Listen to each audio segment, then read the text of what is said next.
নমস্কার বন্ধুরা, আমি শ্রাবন্তী আর আপনারা দেখছেন কিচেন ক্যানভাস। আমাদের আজকের রেসিপি ভেজ ফ্রায়েড রাইস।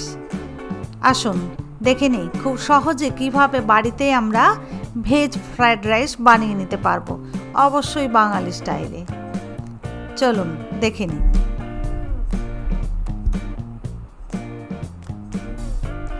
প্রথমেই আমি একটা প্যান বসিয়ে দিয়েছি, তাতে বেশ খানিকটা জল দিয়ে দিচ্ছি। আপনারা চাইলে হাঁড়িতেও ভাতটা করে নিতে পারেন। আমার দেখানোর সুবিধে হবে বলে আমি এখানে প্যানে নিয়েছি। যাই হোক, প্যান বসিয়ে তাতে আমি পরিমাণ মতো জল দিয়ে দিলাম। দিয়ে দিচ্ছি তেজপাতা, একটা তেজপাতা আমি মাঝখান থেকে ছিঁড়ে দিলাম।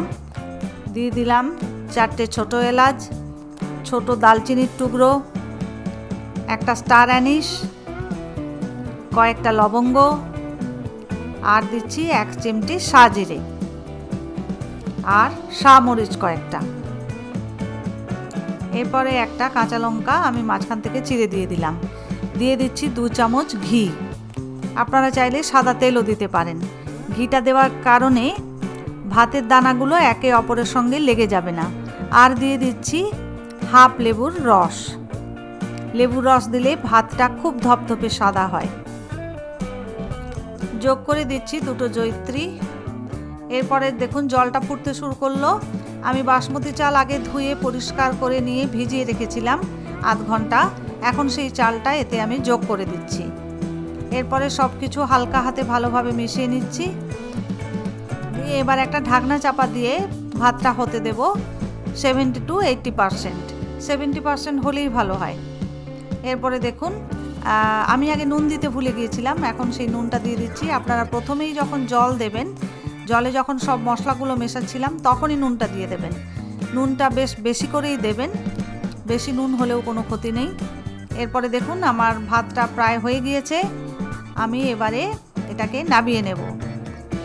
একটা বাটিতে একটা স্ট্রেনার দিয়ে দিয়েছি। এরপরে ভাতটা ওতে ঢেলে দিচ্ছি। আমার ফ্যানটা ওখান থেকে বেরিয়ে যাবে স্ট্রেনার দিয়ে। দেখুন কি সুন্দর ঝরঝরে ভাত হয়েছে। এরপরে আমি এই ভাতটা 2টো প্লেটে নামিয়ে মেলে রেখেছি যাতে সহজেই ঠান্ডা হয়ে যায়। এরপরে যেহেতু আমরা বাঙালি স্টাইলের ফ্রায়েড রাইস বানাচ্ছি, তাই অবশ্যই কিছুটা মিষ্টি লাগবে। আমি এখানে চিনি মিশিয়ে দিচ্ছি। চিনিটা আপনারা যে যা নিজেদের স্বাদ অনুযায়ী দেবেন। এরপর চিনিটা আমি হালকা হাতে মিশিয়ে নিচ্ছি। মিশিয়ে নিয়ে এরপরে এই ভাতটাকে আমি ঠান্ডা হওয়ার জন্য রেখে দেব। এরপরে আবার একটা প্যান বসিয়ে দিয়েছি। প্যানে বেশ কিছুটা সাদা তেল দিয়ে দিচ্ছি, যাতে ফ্রায়েড রাইসে যে আমরা সবজিগুলো ব্যবহার করব সেগুলো একটু ভেজে নিতে পারি। প্রথমেই যোগ করে দিলাম হাফ কাপ গাজর। গাজরটা আমি ভালো করে নাড়াচাড়া করে নিচ্ছি তেলের ভেতরে।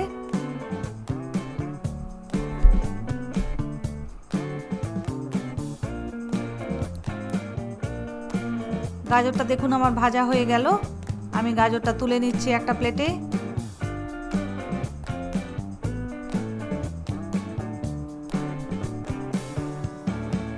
এরপরে দেখুন বিনস কেটে রেখেছিলাম, সেই বিনসগুলো এবারে তেলের ভেতরে ছেড়ে দিচ্ছি। বিনসগুলোকেও ভেজে নেব।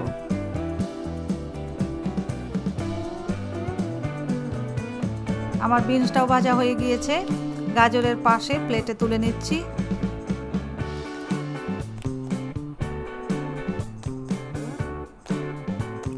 এরপরে কুচিয়ে রাখা ক্যাপসিকাম আমি এতে তেলে দিয়ে দিলাম।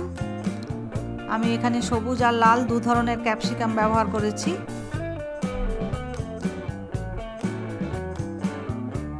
ক্যাপসিকামটাও আমার ভাজা হয়ে গেল। এটাকেও তুলে নিচ্ছি। এরপরে কয়েকটা কাজু নিয়ে নিয়েছি। কাজু ভেজে তুলে নিলাম। এরপরে দিয়ে দেবো কিশমিশ।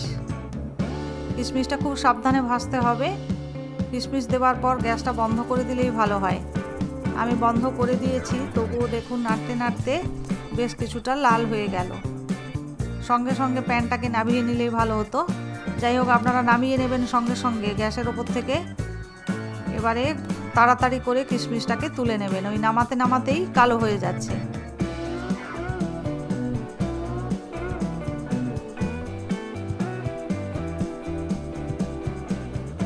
এরপরে আবার ফ্লেমের ওপরে, গ্যাসের ওপরে আমি একটা পাত্র বসিয়ে নিয়েছি, তাতে দিয়ে দিচ্ছি অল্প একটু ঘি, 2 চামচ মতো। এরপরে কয়েকটা গোটা গরম মশলা, যেমন এলাচ, লবঙ্গ, দালচিনি আমি একটু ছোট ছোট টুকরো করে ওদের ঘিয়ের ওপরে ছেড়ে দিলাম। এরপরে আমরা যে ভাতটা ঠান্ডা করতে দিয়েছিলাম সেই ভাতটা কড়াইয়ের ওপরে নিয়ে নিচ্ছি।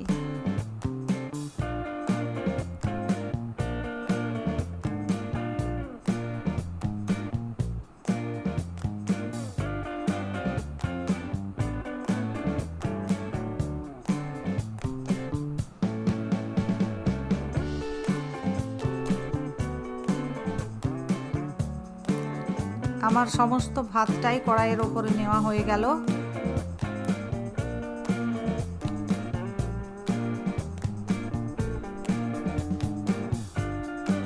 আমি এখানে 250 গ্রাম চাল নিয়েছিলাম। এরপরে আলতো করে এটাকে নেড়ে নেব। এরপরে ভেজে রাখা সবজিগুলো এর সঙ্গে মিশিয়ে দিচ্ছি। সবজি এবং কাজু আর কিশমিশ যা কিছু ভেজে রেখেছিলাম সব কিছু ভাতের সঙ্গে ভালোভাবে মিশিয়ে নিচ্ছি। আর দিয়ে দিচ্ছি ফ্রাইড রাইসের জন্য তৈরি করে রাখা একটা স্পেশাল মশলা।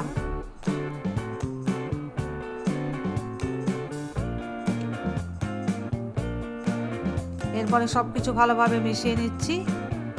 খুব সাবধানে মেশাবেন, আস্তে আস্তে নাড়বেন যাতে করে ভাতের দানাগুলো ভেঙে না যায়। এই ফ্রাইড রাইসের মশলাটার জন্য আমি ব্যবহার করেছি এখানে ছোট এলাচ, দালচিনি, লবঙ্গ, সাজিরা, সামরিচ, জায়ফল আর জয়িত্রী।